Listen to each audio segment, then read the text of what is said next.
It was one of the most talked about archaeological discoveries in recent years. A tomb that had remained hidden for thousands of years has finally been found. But it wasn't just any tomb. It was the tomb of a woman who might have been the wife of the famous Pharaoh Akhenaten, King Tut's father. The discovery has raised many questions, but unfortunately, also led to some controversy. Because although the press release from the Egyptian Ministry of Tourism and Antiquities announced that the discovery was confirmed, the researchers themselves seemed to be a little less certain.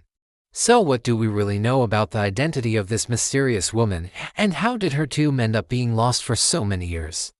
Welcome back, everyone! Here today to talk about an enigmatic ancient Egyptian queen. Join us. For all of the archaeological finds that happen in Egypt, there are many more that don't make the news.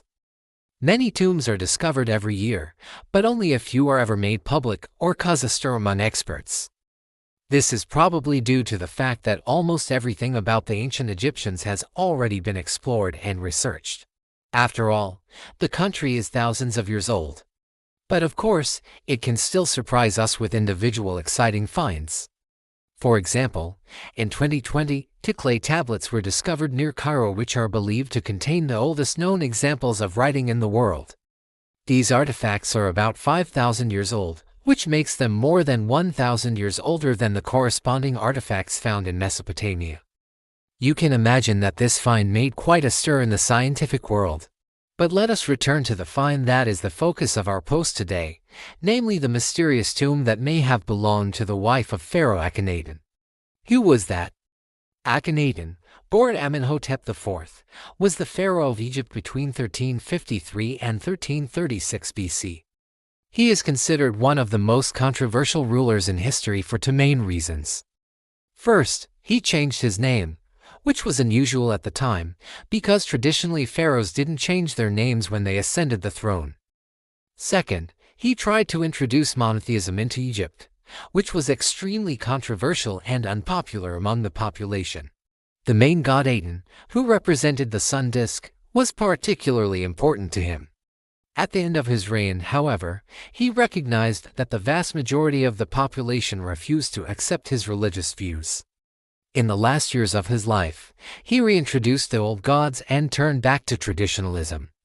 This religious U-turn is also said to have had a negative impact on his health, which may have ultimately contributed to his early death. Akhenaten was married several times, but the question of who was his great love and who was just a mere political pawn is still unanswered. His first wife was a woman named Gilded Crown. However, not much is known about her. She is believed to have died young, possibly during childbirth. Some historians suspect that she was the mother of King Tut, while others believe that she was not. The next woman to enter the picture was Nefertiti. Most people know her today as the mysterious lady in the famous bust that was discovered in 1912. Her origins are unknown and neither is much about her life as a member of the Egyptian royal family. What we know is that she was married to Akhenaten and bore him several daughters. Their marriage seems to have been childless, however. After ruling by Akhenaten's side for about 12 years, she suddenly disappears from the historical records. This disappearance is shrouded in mystery and has given rise to countless theories over the years. One of the most popular ones claims that she actually abandoned Akhenaten and fled to Syria with a member of the royal court. Other people even believe that she was the legendary Queen of Sheba who once visited King Solomon. And then there are those who think that she faked her own death and lived under a false identity until the end of her days. And that brings us to the third woman in the life of the pharaoh, Kia. We know very little about her too, but according to what has been handed down, she came from a very noble family. In fact, she was a member of the royal family. Her father, Uya, was vizier during the reigns of Akhenaten's father and grandfather. The titles that the woman bore show that she held a high rank at court. Thus, it can be assumed that she was one of the most important members of the royal family. While there is no doubt that she was in a relationship with Akhenaten, the question of whether they were married is controversial. As mentioned earlier, the discovery of a tomb that may have belonged to her has fueled the debate. This burial was found in the Valley of the Queens near Luxor. The archaeologists identified a shaft leading down into a burial chamber about 17 meters below ground. The shaft had been covered for centuries by a false wall, which is why it went unnoticed for so long. According to the experts, the tomb consists of two burial chambers connected by a corridor. How the archaeologists came to the conclusion that it was the final resting place of Akhenaten's great favorite is a bit confusing. On the one hand, it is true that the structure was built during the 18th dynasty, which is the period to which Akhenaten also belonged. On the other hand, there is no evidence that a woman was buried here. There are no sarcophagi or mummies in the tomb. Only a few fragments of papyrus were found, but they don't contain anything informative. The only thing that speaks for the theory that the tomb once housed the mummy of Akhenaten's beloved is its location. The archaeologist's reasoning is that such a prominent member of the royal family would have been buried in the immediate vicinity of the royal tombs. However, this argument is purely speculative and cannot be substantiated. In fact, it is doubtful that a member of the royal family would have been buried in this place at all. Instead, the excavators cite a comparison, the tomb of Queen Isetnofret, who is said to have been the wife of King Tut. This tomb was also discovered in the Valley of the Queens, but it's located in a completely different area. So the location of the tomb does not necessarily speak for the theory that Keo was laid to rest here. What is interesting is that the excavators claim to have found a small statue that bears a striking resemblance to Nefertiti. However, this artifact is not in the newly discovered tomb, but in another burial chamber that was discovered a few years ago. The fact that this statue was also found in the Valley of the Queens is probably what gave the researchers the idea to link both burial chambers and thus both women. The fact that the distance between the two tombs is about 250 meters is apparently of no importance to the experts. But let us leave the question of how the researchers came to their conclusions aside for a moment and look at the tomb itself. It is about 4,000 years old, which means that it's older than King Tut's tomb. The site has been the focus of archaeological excavations since 2015.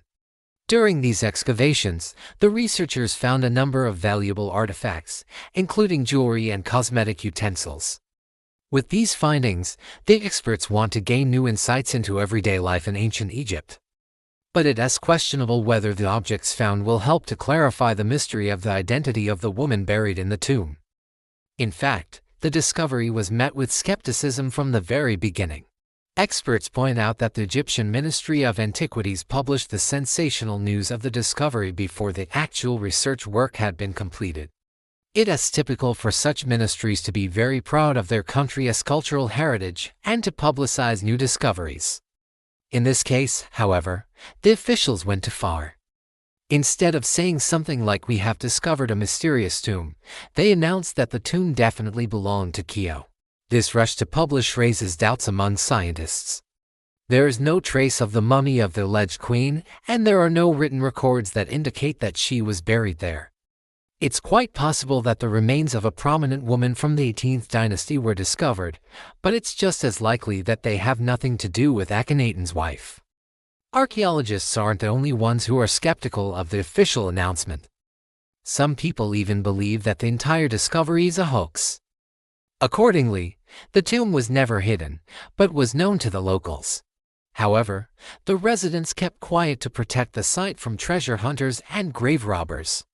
Whether this is true or not can probably only be clarified in the future with the help of DNA analysis if the mummy of the alleged Queen Keo can be found.